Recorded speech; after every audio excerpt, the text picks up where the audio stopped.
حدیث نمبر 269 269 جی،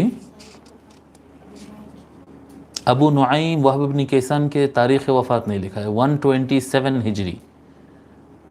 127 ہجری 127 ہجری کو ابو نعیم کا انتقال ہوا۔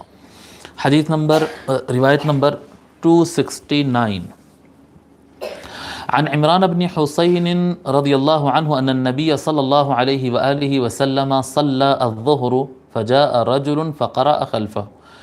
عمران بن حسین رضی اللہ تعالیٰ عنہ روایت کرتے ہیں کہ نبی اکرم صلی اللہ علیہ وآلہ وسلم ایک مرتبہ نماز ظہر پڑھ رہے تھے،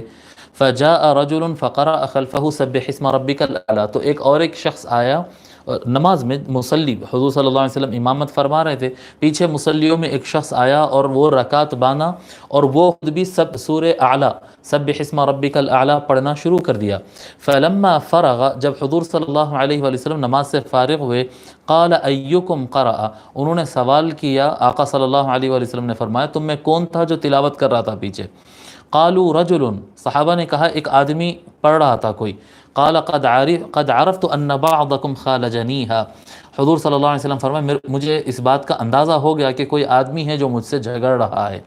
کوئی آدمی ہے جو مجھ سے قرآن کی تلاوت کے مسئلے میں جھگڑ رہا ہے۔ جب امام تلاوت کر رہا ہے اور پیچھے بھی اگر کوئی تلاوت کر رہے ہیں تو دونوں کی تلاوت ٹکراتے رہتی ہے۔ ان بعضکم قد خالجنیہا، مجھے اندازہ ہو گیا تھا، مجھے پتہ چل گیا تھا کہ کوئی مجھ سے قرات کے مسئلے میں جھگڑا کر رہا ہے۔